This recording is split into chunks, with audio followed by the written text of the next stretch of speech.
third paper of the afternoon, Migrations. And the authors are Matteo Gomellini and Cormac Ó Gráda, but Matteo will present the paper and then Ó Gráda will reply. Discussant is Professor Jeffrey Williamson. So please, Matteo. Well, I present you this paper on outward and inward migration in Italy. Let me say that it was a pleasure and an honor to work with Professor Cormac Ó Gráda from University College Dublin. Well, in the first few, this is the plan of the presentation. In the first few slides, I will give you some numbers.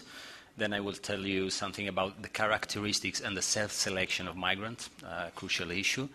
And we will talk about the determinants of emigration, of the early immigration, the first wave of immigration early in the 20th century. So we will speak about consequences of immigration, the consequences on Italy, on Italian GDP per capita, and then we will talk about immigration. So before 20th century, as you know, transports, costs, and technologies constrained movements of population, and then a great mass migration started, and between 1850 and the First World War, about 50 million people left Europe to go to the New World. That time, Italian immigration starts from 1876. Actually, there is a reconstruction that goes back in time until 1871, but official data start from 1876.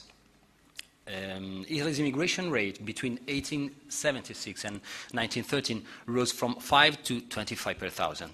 And these are huge numbers if we compare with other European countries' experiences. We will not focus on international comparison in a paper, but these are huge numbers compared with the numbers of other countries. In a century of immigration, from 1876 to 1975, 26 million people migrated. These are, sorry, the mouse doesn't work. Okay. These are the share, the regional distribution. So at the beginning, you can see that immigration was entirely a northern phenomenon. On average, north accounts for 50% of immigration. South accounts for 40%, and the center is steady at 10%. So at the beginning, it was a northern phenomenon. Then the share of southern immigration raised and reached 50% at the beginning of the 20th century. And afterwards, there was some variability, but after the Second World War, it was mainly a European, a southern immigration. The share reached 75% in 1960s. This time, where is the mouse? This time, the immigration headed mainly to Europe, and at the early 20th century, it was southern people went mainly, but also northern, to United States. And before, the immigration was a southern was a phenomenon that they headed towards Latin America and Europe. There was also a lot of return migration. I can show you this graph in which the bars is total immigration in numbers, and the red line is return migration. So many times return migration was higher than 50%.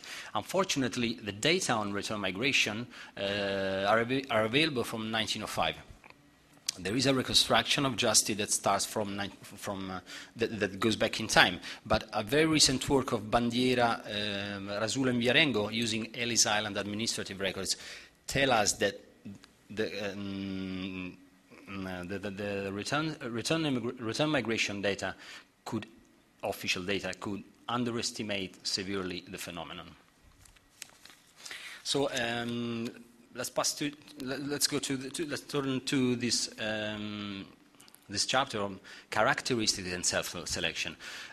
There are many sources, qualitative sources, from which you can induce what are the features of the immigrants. We used some quantitative sources. In particular, we used shipping records, and I'm going to show you some exercises we made with shipping records. Well, we collected data on Italian immigrants that made their travel on the steamship Roma between 1903 and 1905. And this steamship made the crossing several times a year. So you can you find 3 lines. These are the age distribution, male and female. So you can find 3 lines. The blue line refers to the voyages that the Roma steamship made early in the years. The red line refers to the May-August voyages, and the third dotted line refers to the voyages from September to December. Well, from this data, we were able to, I can say that several features emerge. First of all, this you can't read from the graph, but first of all, males were much more likely to live than females. We found that 7 in 10 were males. Then over half the males, as you can see from the age distribution, have between 15 and 29 years, but there was a significant proportion of males that were older.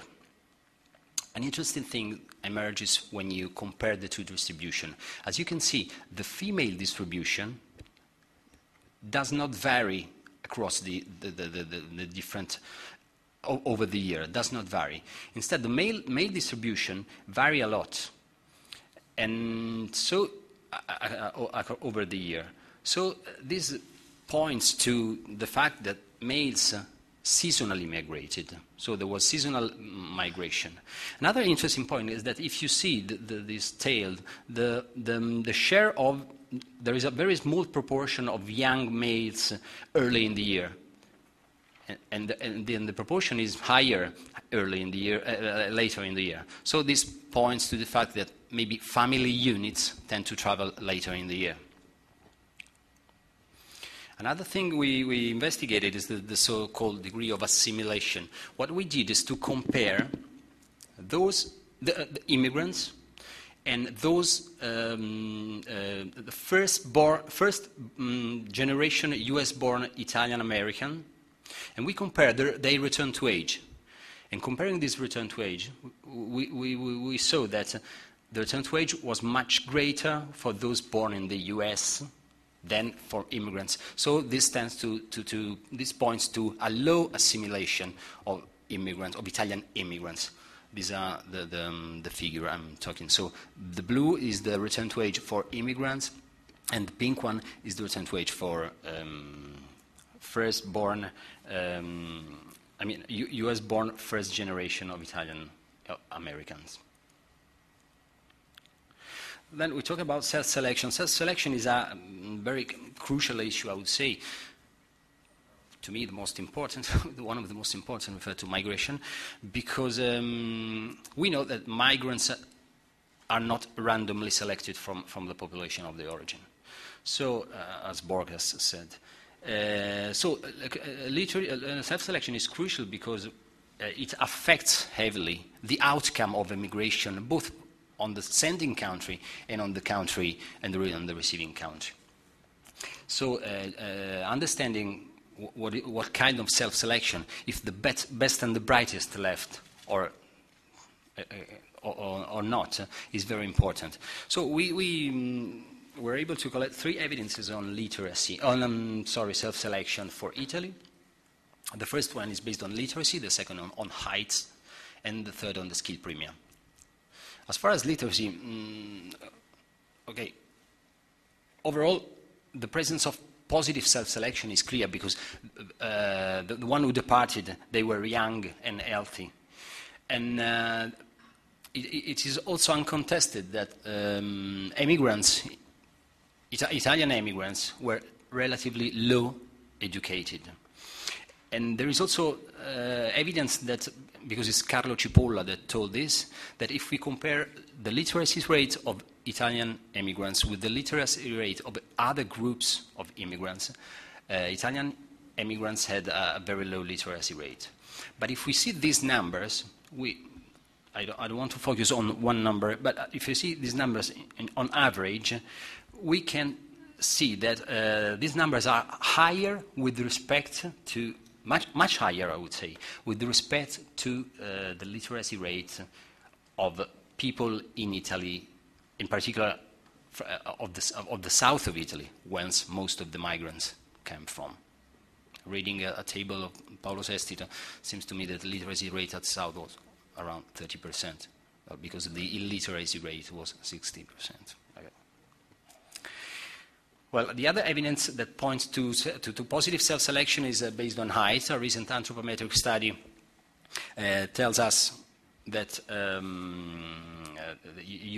the Italian immigrants in the US were taller than the mean in the region they left. They were 1.65, 3-4 centimeters taller than the military recruits in the region they left. And we know that the height is a widely accepted measure of well-being, of nutritional status. So this is a second evidence that points to self-selection. The other evidence is less supportive of self-selection and is the skill premia. As you can see, the trend in the skill premia is negative. And so this tends to say that unskilled people left. The skill wage raised with respect to the unskilled wage raised and the skill premia lowered. So this points to an emigration composed by unskilled people. Let's go to the determinants of Italian immigration. There are not so many studies. These are the top 3, high quality.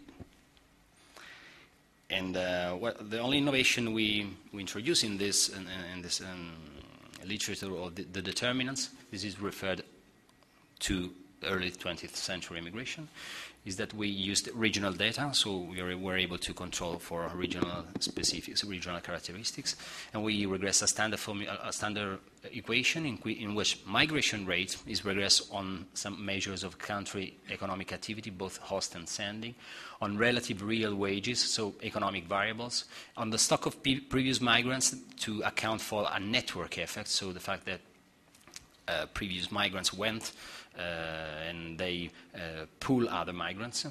The share of people in working age, just to account the population pressures on the labor market, and some regional dummies. Let me focus on some results that are quantitatively differ with respect to previous estimates. Well, this is the effect on the rate of migration of a 10% fall in the relative wage rate. In the relative wage, I mean domestic over foreign. I ask you please to focus on the green bar, that is the result of the previous literature, and on the red bar, that is our result.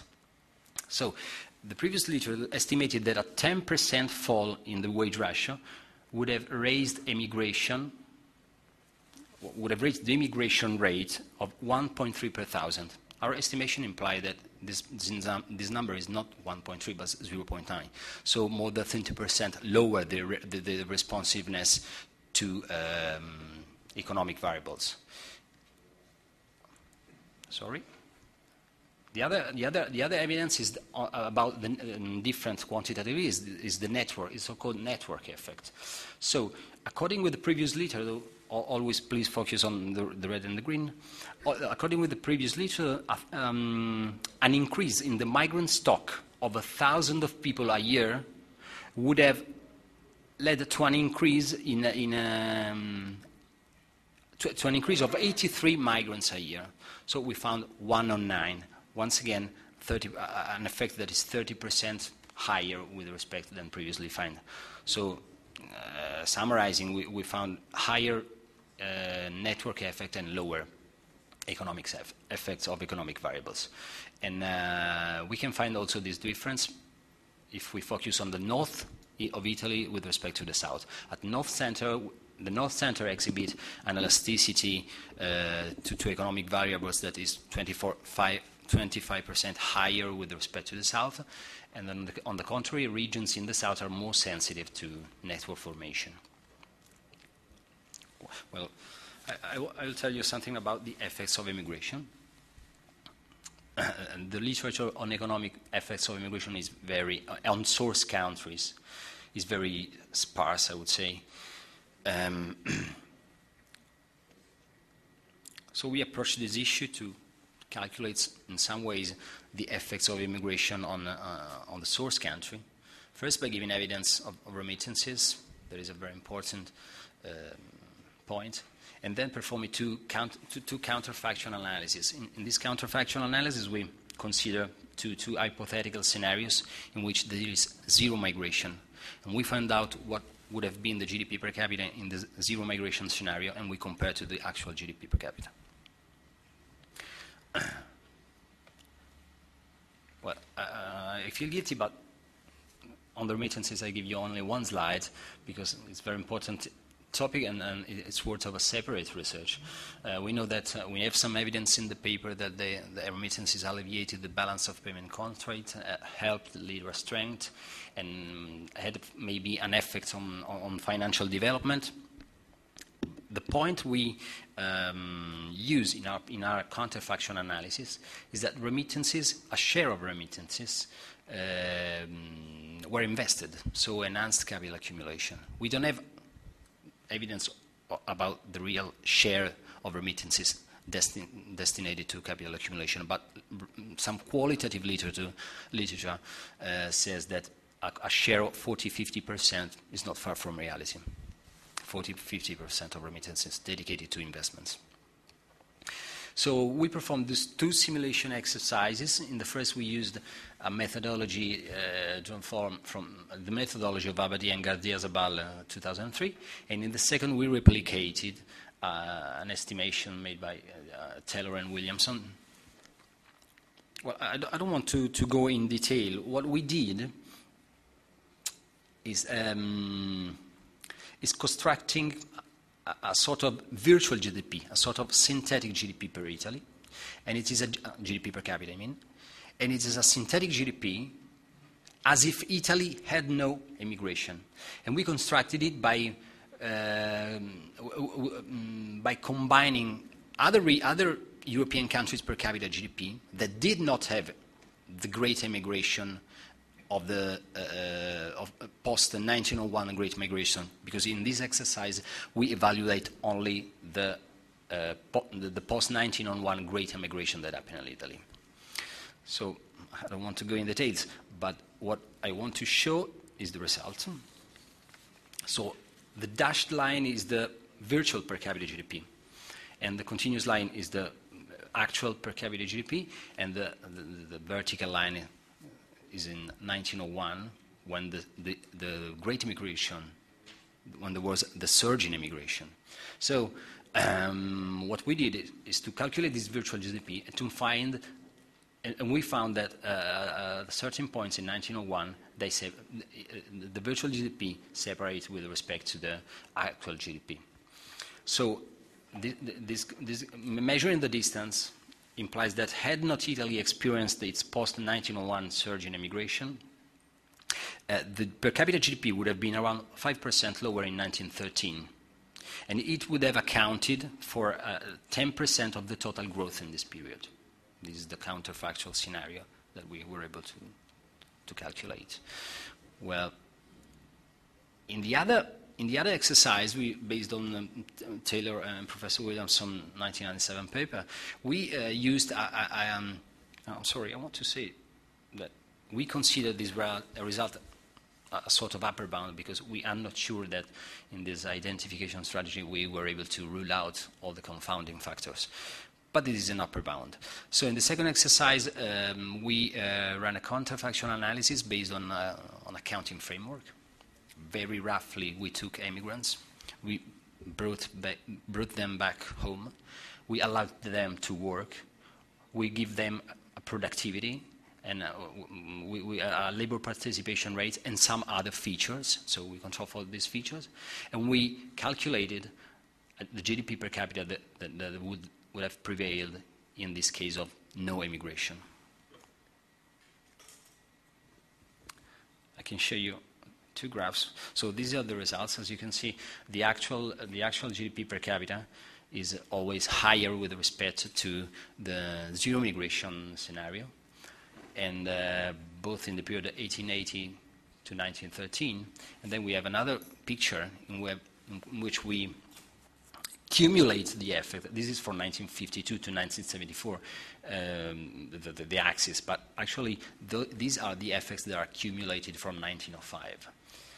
And what we found is that in 1910, per capita GDP would have been 2.4% lower without immigration. And this would have accounted for 6.6% of total growth in that period, 1880 and 1910. 7.1% as if we add half of the remittances that acted through investment. And if we accumulate these effects until early 70s, the result is that per capita GDP would have been, without immigration, 4.2% lower, accounting for a wall of for 4.4% of all growth. I want to show you just these two numbers, 1.5 and 3.8, because this is a sort of this demonstrate how is important self-selection. Limiting the calculation to post-World War II, the contribution of migration to per capita GDP growth ranges from 1.5 in a neutral scenario. I mean, as if migrants were randomly drawn from the population. But if we impose some negative self-selection, as actually was in after World War II, and if we impose that 10% of those migrants would have stayed unemployed when, if back in Italy, so the contribution raised to 3.8%. So it's very sensitive to self-selection hypothesis. We had also some regional results. I don't want to focus on the regions, to the single regions, but I want to say that, first of all, these results are obviously correlated with the size of immigration rates in each region. But there are some exceptions. I mean, maybe Campania is an exception because the migration rate of Campania was higher. And then I want to focus on the north-south gap. I mean, at the north, net migration accounted for 4% of its total growth from 1905 to 1970. At the south, 8%. So these results points to a positive contribution of immigration to convergence. The point is that we started an analysis, unfortunately, for 1905 because returns immigration data are available from 1905, and the mass immigration of north started before, so maybe adding periods before would change the result. Then I will tell you I will give you some slides on immigration. These are the points that we touched in the paper. So dimension, the perceptions of immigration, the relationship with crime. We said also something on the impact and on the so-called welfare shopping. I will focus only on the first three. So in the 60s, immigrants were 63,000. In 2011, the share of immigrants of foreign born over the total population is 7.6%, or 4.7 million. I don't know to duel with the different sources of data that I know that they came from different sources. You know? And clandestini account for estimated further 0.5, 0.75 million. And the increase in the number of foreign born between 1980 and 2010 accounted for all the population growth. And they concentrated obviously in high wage, high employment regions. If we calculate the correlation coefficient between the foreign-born proportion of the population and the regional GDP, we find that this correlation coefficient is 0.87. And this was actually the same also in the past. I mean, differently from the past. Today's immigration is truly global. The top 3 sending countries account for a share of 2/5 of the total foreign-born residents, but the top 16 sending countries account for only 3/4, and the remaining quarter is composed by 175 nationalities, so it's truly global. Well, where we focused most in our chapter of the paper is on the question of gap between reality and perception. So, as I told you today, the share of foreign-born population of foreign-born over the total population is 7.6. It was 7% in 2009. We used the transatlantic trend polls. There is a German Marshall Fund sponsored poll, and they asked to people, please tell me what is the share of immigrants over populations, and those with college education answered 20%. So it's very far from reality. That is 7%. Those with only elementary education answered 25%. And attitudes with respect to immigrants vary very much across age, education, gender, and socio-economic group. Do we have time? 2 minutes. So I'm going to conclude. And also the perceived link between immigration and crime is striking. 43.2, according with the Demetra poll, 42.3.2 of Italians say that immigrants is a threat to public safety. Yet the available evidence doesn't agree with these statements that much. The Dillingham Commission, it was a commission of 1911.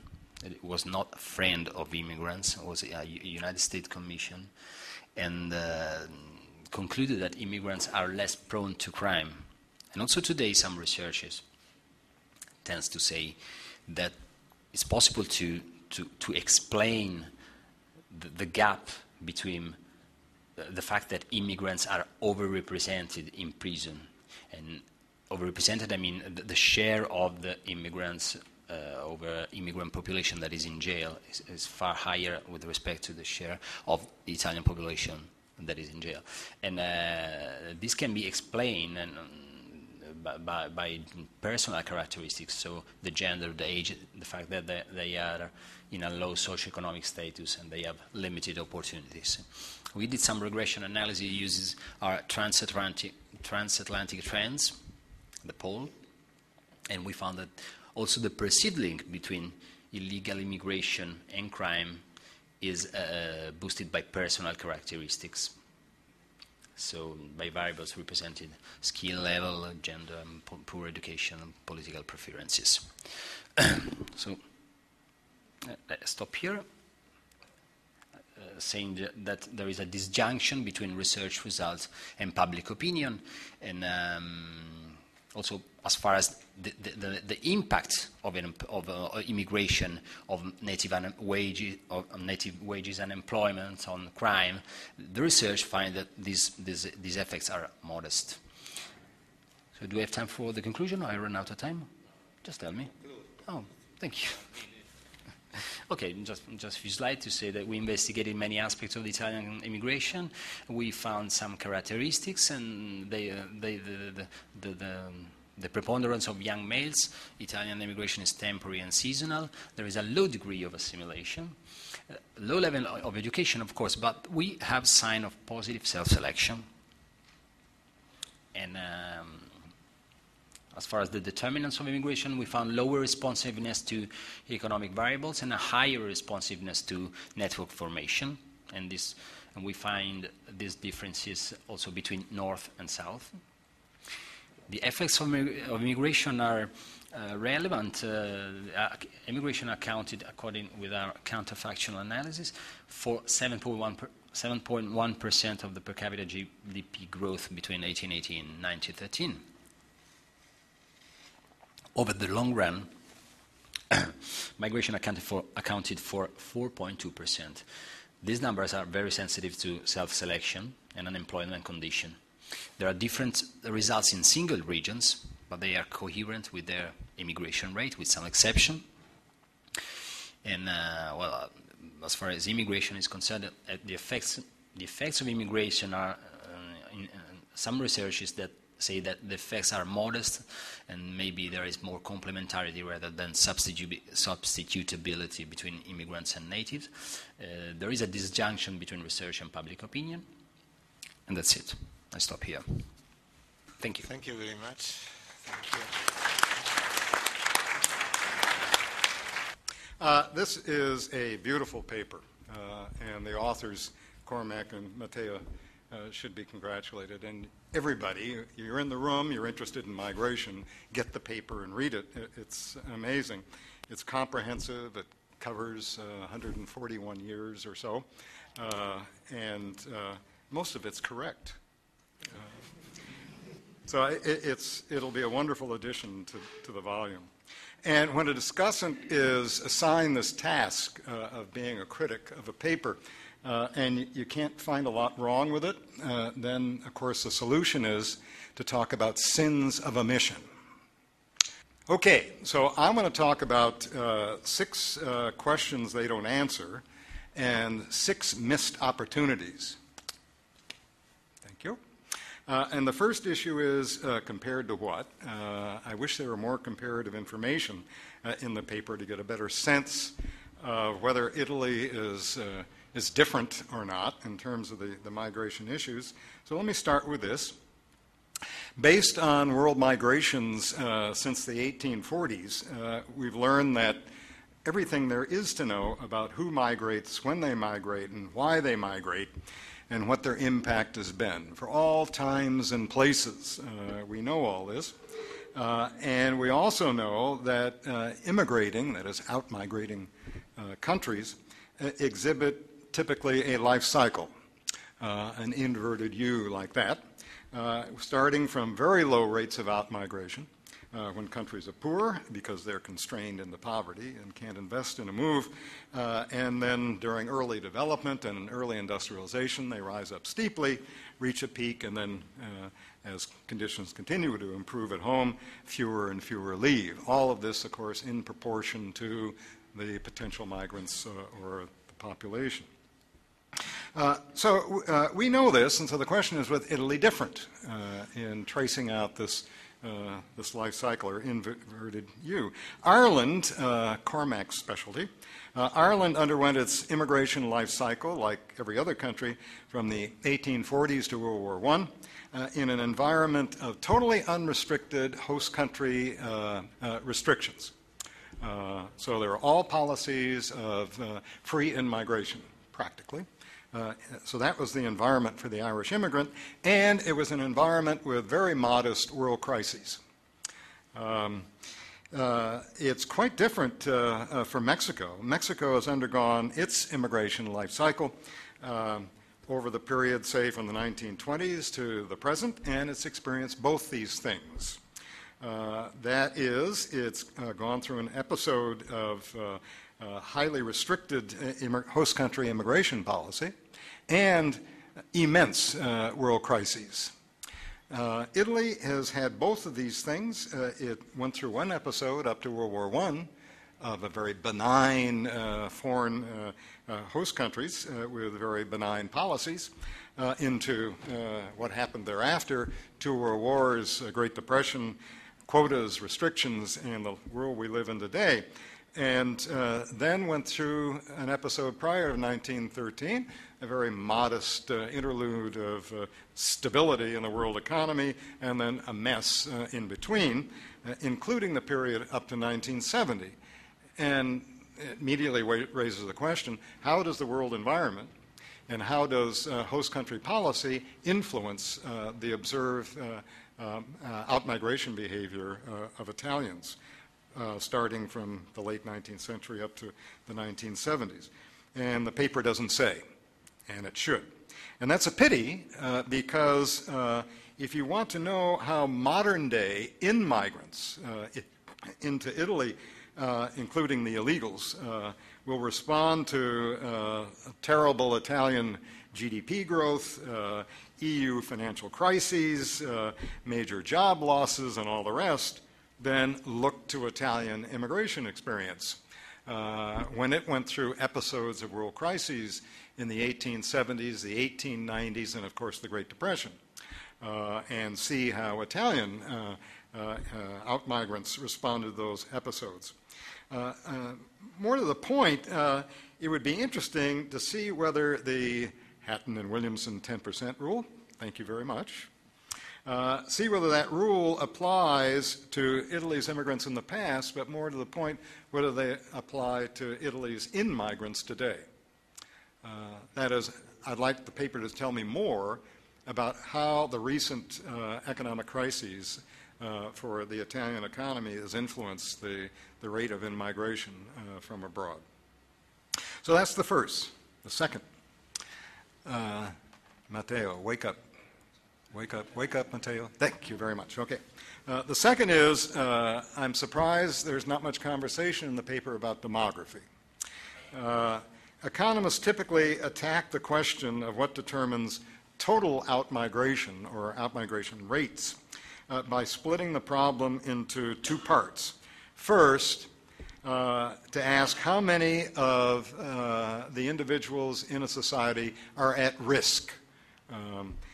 That is, how many are young adults who are sensitive to, or who are pondering this choice of whether to move and all that. Then the second question is, what factors determine whether a given individual who is in this category, a young adult, what are the factors that determine whether that individual will move and when? So there are two different questions.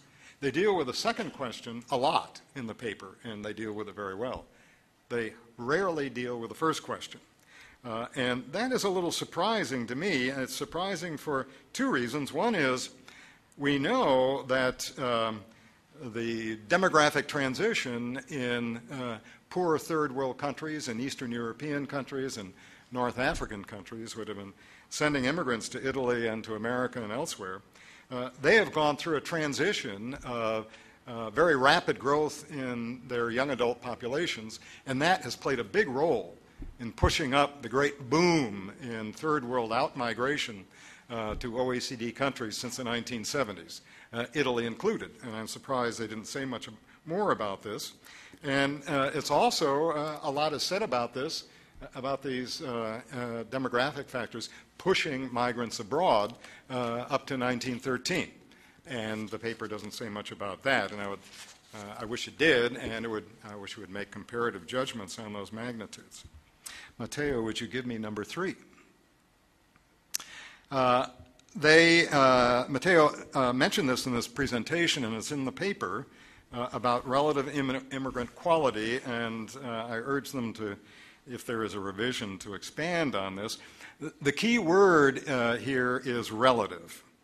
The paper cites the decline in the quality of Italian immigrants in Germany from 1955 to 73, but the same thing can be documented for practically any country who's absorbing immigrants. You can certainly document it for the U.S. from 1870 to 1913, and then again 1960 to 1990, and indeed that was well observed by anyone interested in migration during that time, and it has created considerable political heat in debate as a result. So it's common to all host countries, or at least the ones that I know about. And there are no surprises here, because labor force quality improves in countries like Italy, though there was conversation not too long ago in the other room about it's not rising fast enough compared to its competition. But certainly most host countries are undergoing an improvement in their labor force, educational achievement, and all the rest. That is not true, typically, of the flow of immigrants, which tend to be an elastic supply of much lower quality, but of constant quality. So the immigrants are not diminishing in quality. What's happening is the native-born with whom they compete are increasing in quality. So it's a relative concept, not an absolute concept. So I would like to know a little more about whether or not the same is true of Italian in-migrants since the 1970s, and how it would compare to these other cases of quality changes which have provoked so much political debate. Matteo, would you hit me number 4? Number 4, Matteo. There we go. What do we think remittances do? The paper spends, and Matteo spent some time telling you about the magnitudes of remittances, where out-migration is big, remittances are big, and presumably, therefore, they have a big impact on the economies that are receiving them. And the figures that they report are much smaller than they would be, of course, if they were reported only for the families that receive the remittances. There, of course, are looking at the impact on GDP and aggregates. But it obviously augments the incomes of the families who send these young men and women abroad a lot more, and therefore have implications for income distribution and assessing magnitudes of changes in income distribution for Italy. In any case, these calculations that they report in terms of its impact, the impact of the remittances, are a once and for all comparative static gain. That's the calculation they're making, and they come up with a few percentage points in the calculation. And that's good. That's certainly a useful calculation, and it gives some sense of the importance of this repatriation of funds from abroad. But static gain is one thing. It's a once and for all hit. What about growth performance? What does this do to growth performance? And Matteo mentioned how much of remittances are invested. But I think more can be done about that, because the answer of the impact of remittances on growth performance at home is going to depend on its impact on physical and human capital accumulation. I'm going to talk a little bit later about human capital, but it seems to me, at least historically, I don't know about the present, maybe it's also true, historically we know absolutely nothing about the impact of these events on growth in Italy over the past 140 years. And it would be a good idea, I think, to learn something about it. There is a literature on the Third World which have experienced heavy outmigration, and the numbers there are, the debate is extensive, but the impact on physical capital accumulation is thought to be modest, where the impact on human capital accumulation is much bigger. And I wonder whether Italy would be any different. In any case, the paper is quiet on these issues, and I'm guessing. Let's see if I'm wrong if they do the work. They may be tired and finished, but somebody will do the work. Here's a reason why their calculation might have overstated the impact of remittances on income at home. Remittances create a negative Dutch disease effect. And one of the slides that Matteo had mentioned that exactly in terms of what it did to the real exchange rate. And if it has a negative Dutch disease effect, its negative effect will be mainly on industry. That is, it'll tend to erode industry's competitiveness because of the impact of remittances on the real exchange rate. And we know, or you should know, we know that Italy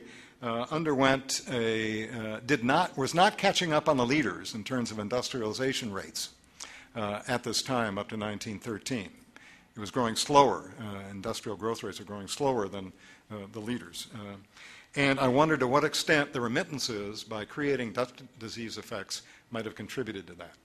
So that's just one possibility to explore that's embedded extensively in the development literature. Finally, what about the impact of today's remittances, which are huge, out of Italy to sending countries that are sending immigrants into Italy today? Is there asymmetry or symmetry in terms of the impact? Is it good or bad for Italy? The paper's quiet on that issue, and I think it deserves some attention. The fifth point, Matteo, please. Thank you.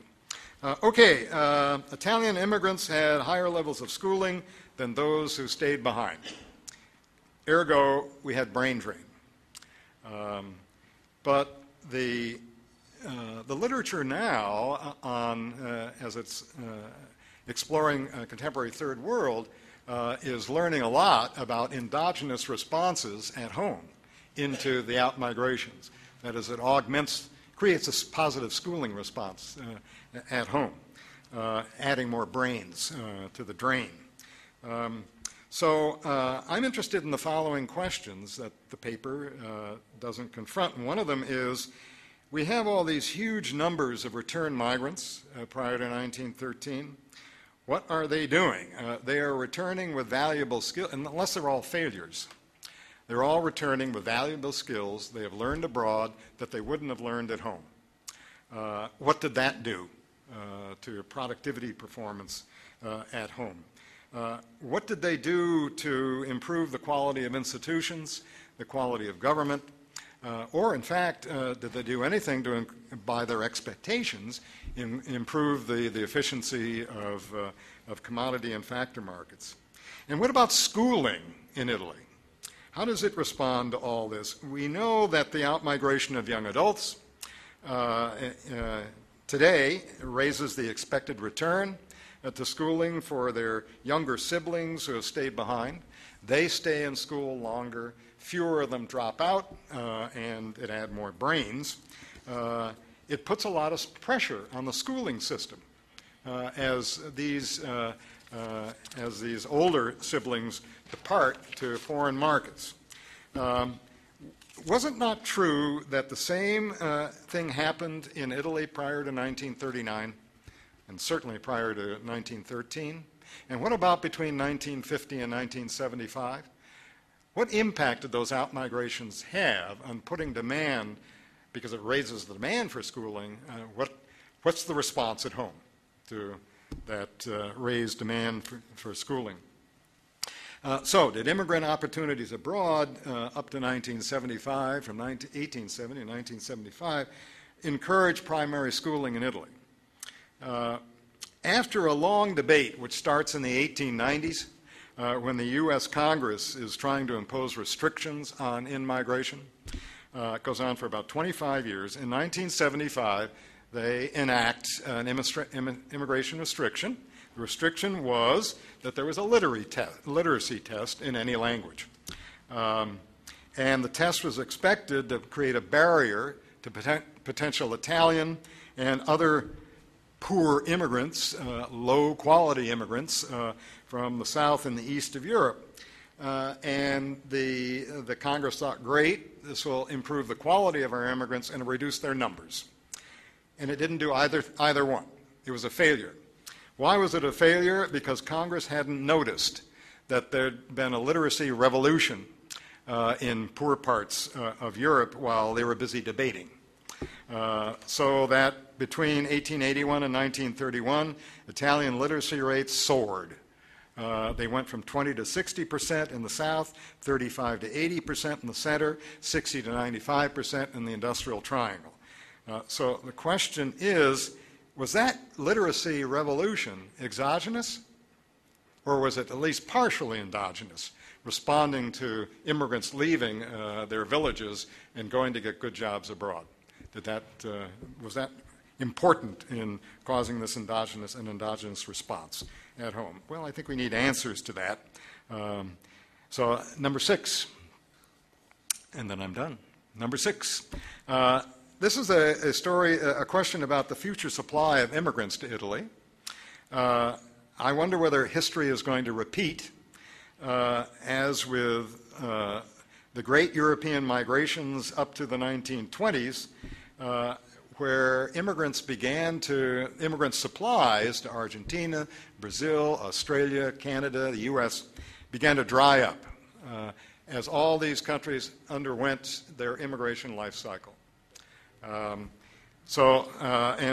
We know that there is evidence that the same thing is happening now, as more and more third world countries, which had been sending immigrants to all of us are no longer doing so. So will the supply of immigrants diminish just when Italy needs them even more as we all become elderly?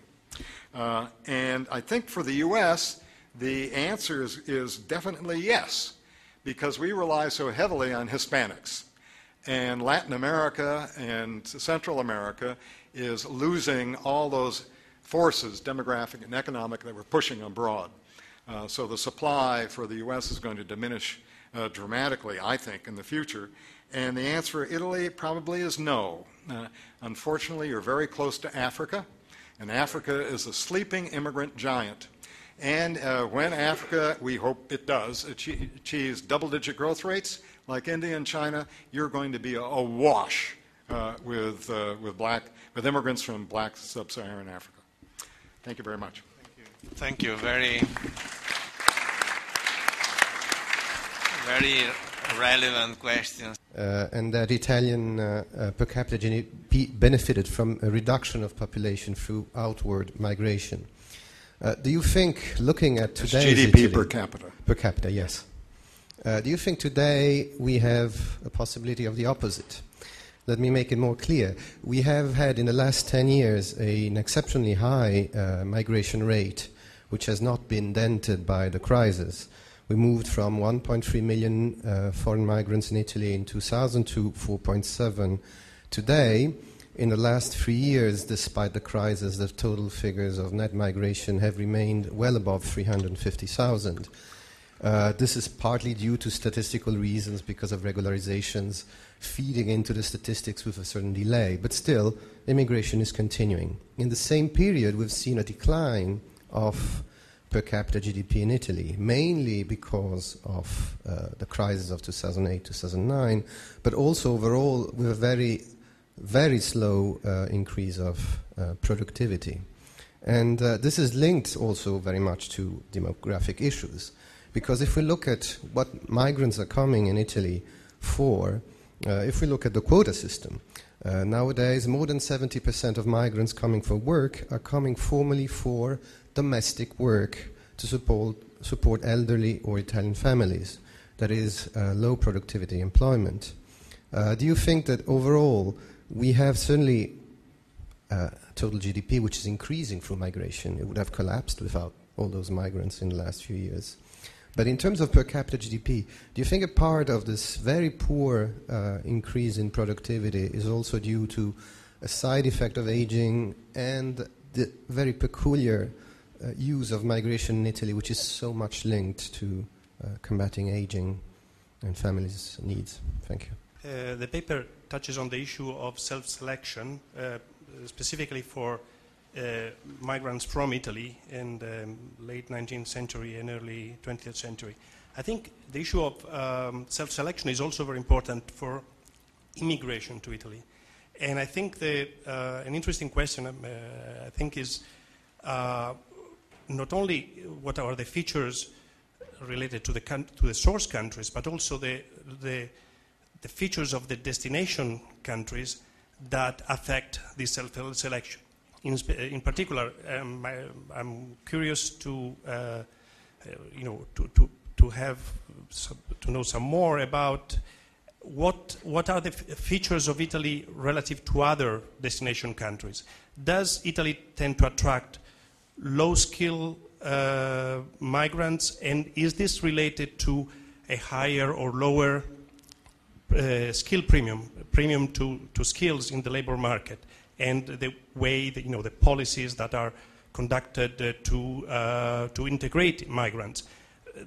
For some countries, for some destination countries, there's also an issue of policies selecting migrants. Italy does not really select migrants because effectively it's a passive policy due to the specific environment of the Mediterranean. But the features of the labor market are important in potentially in determining this self-selection. So I'm curious to, it would be interesting to have some more about this. Very short and simple question. You never discuss internal migration. which, at least for the post-World War II period, are quite relevant.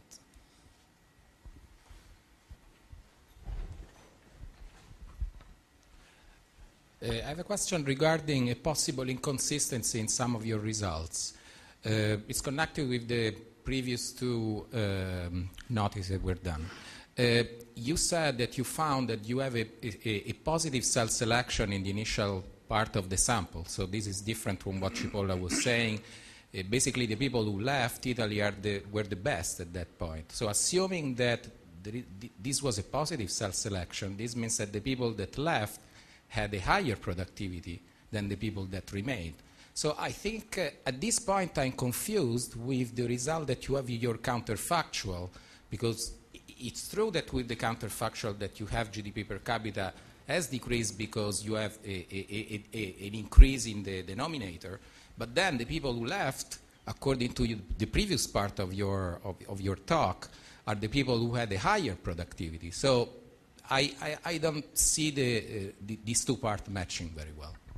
I just wanted to sort of elaborate a little bit on these questions which were asked before on the sort of skill characteristics of people coming or differential skill characteristics. I don't know this literature, but is there like a general equilibrium analysis of these?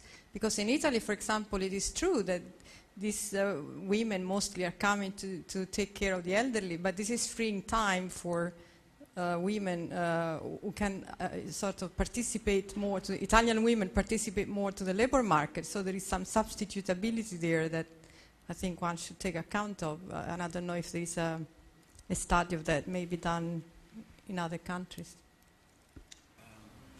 Well, let me start, and then Matteo might add a bit. First of all, I'd like to thank Jeff for these very thoughtful comments, some of which we can deal with, I think, but they pose us with a challenge because the paper is already twice as long as it should be. So I think, his comments are spot on, and we're going to have to rejig and maybe leave out some of the material we have in there. Some of the comments, I think, can be dealt with, and I think there are answers to them implicit in what we have already.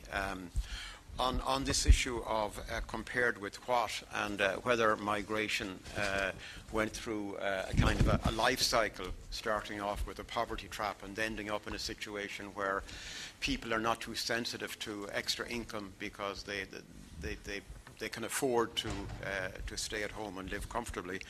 I think there's a hint of that in our figure 1, except that it describes emigration numbers. If we converted that to emigration rates, I think it would look more like an inverted U. So I think that we can deal with fairly easily. Yeah, but not the influence to regime switch and policy. No. But over the very long run, if you compare the beginning and then, say, the post-war period, when there was pretty free migration within Europe, I think, again, you're back to very, very low levels for the reasons you described. I think we plead guilty to the point that we should have paid a little bit more attention to demography. And, coming from Ireland, obviously, I'm aware of the link between, if you like, the late fertility transition and high migration rates in the first half of the 20th century. And it is likely that, the relationship between fertility and emigration can be complex. You can say that because fertility is very, very high, that's going to cause migration, or you can say that migration allows fertility to remain high, if that's part of the culture. So, but I think we must think a little bit about that and ask, did the migration retard or accelerate the fertility transition? That is an issue which I think is important to add a paragraph on. Jeff mentioned, and several of the questions related to this issue of selection bias, and I think part of the answer is, and we use the expression in the paper, selection bias is Janus-faced. So the people who leave, may seem like they're the brains and the talent, but in the arriving country, the perspective is very, very different. And today we may see migrants into Italy as very low quality, but they are probably very high quality in the countries they leave. And in fact, the poorer those countries, the greater the presumption that they are high quality emigrants by the standards of their country. And in fact, I guess one of the characteristics of Italian immigration relative to Irish would be that the gap between incomes in the sending and receiving countries would be much higher in the Italian case than in the Irish case. And I think that also relates to another point that Jeff has been raising with Tim Hatton for the last few years, and that is the sensitivity of migration to the downturn in Europe over the last few years. I mean, Ireland has obeyed Jeff's 10-year rule with a vengeance, and out-migration has acted as a great kind of cushion. It has made our crisis more bearable, because instead of Irish people leaving, you have Poles and Lithuanians simply moving somewhere else. But Italy has not had the same kind of reaction, and we do mention that briefly, and in the longer version, in the I guess this is something we did have more on in the Perugia version. Italy does not seem to obey the 10% rule as well, and I think that is because it has to do with maybe the geography of where the people come from, I think, being very different. And maybe we should put that back in and discuss that point a bit more. On remittances, this is something that we would really need to think about a bit more, and maybe what we have is a little bit too anecdotal, and we should be a bit more analytic. But we do have, or we did in the early version, have some material on the effects on the sending countries, which are enormous. We calculate what the remittances would be in the context of the GDP of a few of the main sending countries, and there is a great asymmetry. What Italy loses in terms of remittances in terms of percentage GDP is trivial, it's very small, but for some of these places like Moldova and so on, the impact is huge. I could go on, but Matteo, do you want to discuss on? Just a few things. Thank you very much, Professor Williamson. The first is on endogenous schooling. Well, as you know, in 1901 was founded in Italy the Commissariato Generale per l'Emigrazione. It was an institution founded for caring immigrants. And in 1920, this institution decided to open in the south of Italy about 600 schools in 600 cities and towns, 700, 800 schools. So what you say is, I think it matters for Italy. Maybe there was actually an endogenous, and we remember that at the time the number of towns and cities in Italy was about 7,000. So we are talking about huge numbers. About 10% of the towns and cities. And then migrants went, but schools remained. The other thing I want to say is internal migration. We try to evaluate in a very preliminary step the role of internal migration. And we found that only joking with Piemonte and Sicilia, we found that there is a win-win game. So Sicily had a higher GDP growth, and also Piemonte. This is a very preliminary, and this is due to the fact that in one place, I think they would have stayed unemployed, and in the other place they worked. Actually, the counterfactual analysis and the counterintuitive result with respect to the literacy that you mentioned, I don't have an answer. But first of all, literacy rate are referred to specific years, and then in the model there are lots of parameters that that intervene. I mean, there are remittances, there are wage shares, so maybe these parameters are responsible, but I have to investigate how much self-selection parameters is important in that period. So,